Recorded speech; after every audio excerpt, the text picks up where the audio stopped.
Boom.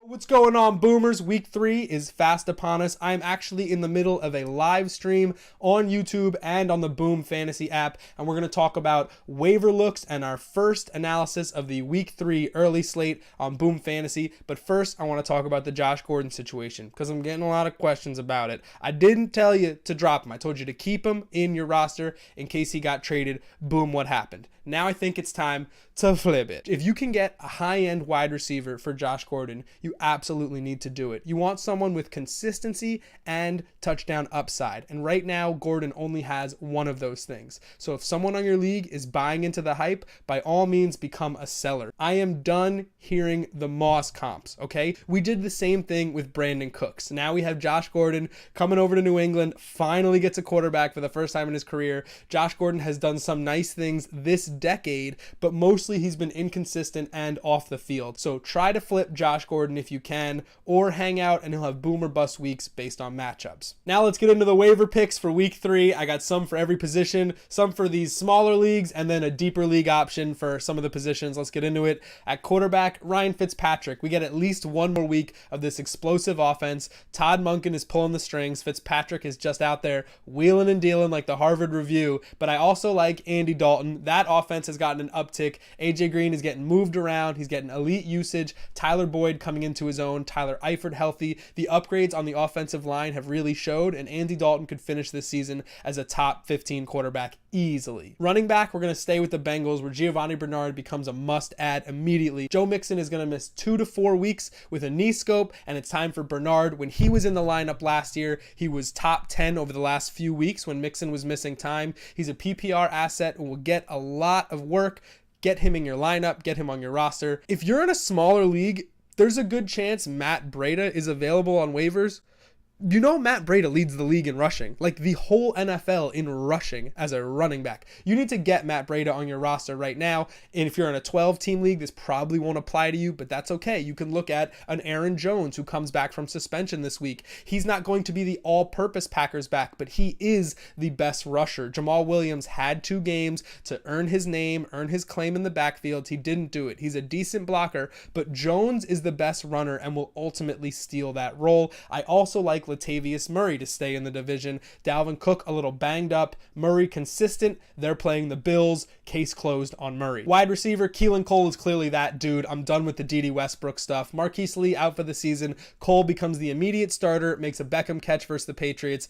I don't need any more proof. I'm going to get him on a roster. Probably not available in most leagues. Quincy Enunwa is a thing. He's not available in any of my leagues because I live on the East Coast and Jet fans are bonkers, but he's very much a consistent part of that offense, and 8 targets a game. Book it, book it, book it. Book it. Kenny Golladay is a guy I was really excited about last year, and to see him get this many targets through 2 weeks is absolutely thrilling. He's going to usurp Marvin Jones as the number 2 receiver on that team, and he is a deep threat with great hands who can win matchups. Kenny Golladay needs to be on a roster in your league. If you're in a deeper league, look at someone like Antonio Callaway, all right? Didn't get a ton of snaps in the Browns game against the Saints, but did catch the 75-yard touchdown to end the game. He is a big play threat who can win in man coverage. No more Josh Gordon, more looks for Callaway. In deeper leagues, I think he's a really good option. And John Brown should be available everywhere. 90 yards and a touchdown. Look, the Cardinals never had a problem with John Brown. He could just never stay healthy. So if John Brown's going to stay healthy for the Ravens, he'll be an immediate week in, week out fantasy asset. Tight end is kind of slim pickings, but why not Jesse James? Him and Vance McDonald had an almost equal snap share against the Chiefs. James still pulled down about 6 catches for 60 yards. That's good enough in deeper leagues to have a nice day at tight end. You just want double digits PPR from your tight end, some touchdown upside when they get into the red zone. Hey, Antonio Brown's not going to show up. Why not Jesse James? Kickers are really easy this week. Greg Zuerlein is hurt. That's going to be a multi-week groin injury. Sam Ficken is now the kicker for the best offense in football. Get Ficken kicking in your lineup. Had to do it. And Dan Bailey has come out of free agency / retirement. Do kickers ever retire? Were they ever really active? He's got a nice deal with the Vikings and is now kicking for one of the best teams in the NFC. So that is 2 of the best offenses in the league now have free kickers available. Go get them if you need a kicker. On defense, I think the Bears are going to be hard to pick up in smaller leagues that are more casual because they've played 2 primetime games to start the season and they've looked great in both. So if you have Khalil Mack doing Khalil Mack things on Sunday night and Monday night, Gary Office League is going to pick, Gary Office League is going to pick him up first thing because he's watching it. It's visual evidence. But I think the Browns defense is a real winner. They get great pressure up front. They're good in coverage. If fantasy football had defensive tackles, Larry Ogunjobi would be a thing, right? So I feel like when you see the Jets play the Browns on Thursday, we'll learn a little bit more about Larry Ogunjobi. So those are some waiver targets to keep an eye on for week 3. Now let's take a look at the Boom Fantasy Slate, the early slate for week 3. This is 8 questions to win you $1 million. I'm going to do a video on this with Daily Fantasy Insider later in the week, but let's just crack on it right now. I haven't seen any of these hardly. Kirk Cousins versus Mahomes. That's a volume play because Cousins is going to be playing Buffalo. So I'm going to go with Mahomes because there's a chance that he's going to be more active, but he's hardly throwing the ball. Patrick Mahomes is an absolute freak. 10 touchdowns first 2 games, but his attempts have been much lower than Cousins. So it'll be interesting to see, but I don't think Cousins is going to have to do much passing in the second half. So I think that's an easy one. Most rushing yards immediately a little tricky. Lamar Miller, Matt Breida, Kareem Hunt, and Saquon Barkley. Miller and Barkley are actually going against each other. Breida's got a decent matchup against the Chiefs, but might not get a bigger workload because he's splitting with Alfred Morris. Kareem Hunt is a very good option, but they have not been running the ball. I'm going to go with Hunt against a soft-ish Niner defense, a defense that Mahomes can exploit. I'm going against Breida just because of workloads. If it was total RB yards, I'd go Breida, but I'm going to go Hunt. Most receiving yards, question 3, Julio, Michael Thomas, Tyreek, and Stephon Diggs. That's another tough one. For me, I'm going to start Michael Thomas every week until proven otherwise. The Saints are playing the Falcons this week. That's a good matchup for them. Michael Thomas is getting an insane target share as opposed to the rest of these guys. Julio Jones is an option. Inconsistent for me. I'm just going to ride Michael Thomas until that solves itself. This is a little sloppy. It's a first look.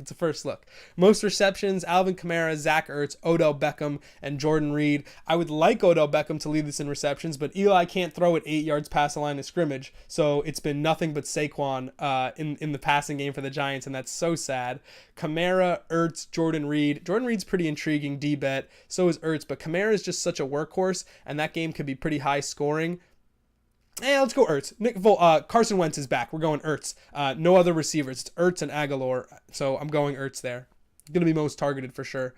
Most total touchdowns, Travis Kelce, Devontae Adams, DeAndre Hopkins, or Nelson Aguilar. This is an interesting one. I like Devontae Adams, but he's going to draw Josh Norman in coverage a lot of the time at Washington, but he's scored in back-to-back games. Travis Kelce's just been a freak, but Jaquiski Tartt does a great job shutting down tight ends, the Niners safety.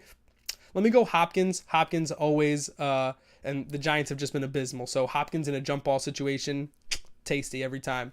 Most passing touchdowns, Breeze, Rodgers, Matt Ryan, Andrew Luck.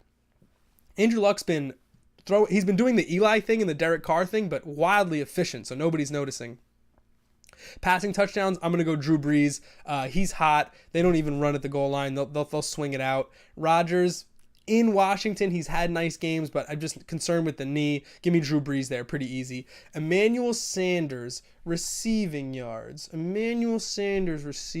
He's been a stud, and he's been getting solid target share. 116 is a lot. Denver on the road for the first time this year. 99.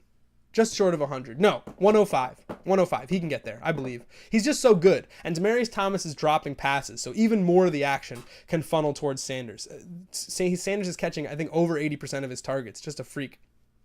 Adam Thielen, man. That one catch for a touchdown was such a fluke, but it put the Vikings in position to tie that game. But Adam Thielen's really tough number to get on yardage. He's not a 100-yard guy, and that game was against Buffalo, so I don't see big plays. I don't see sustained offense for the Vikings. 87, but a touchdown for Thielen. And people are going to be like, oh, he gets red zone usage now. He's a stud. I just gave you guys $1 million. You're welcome. That's it. That's the Boom early slate. Boom. First look. That's First Look Wednesday. Let me close that. That's it for First Look Wednesday. This video is going up from a Tuesday live stream. If you want to catch it live, you watch us right here on the YouTube channel or in the Boom Fantasy app. Rick signing off. I'll see you Thursday for Thursday Night Football, Browns Jets. You heard?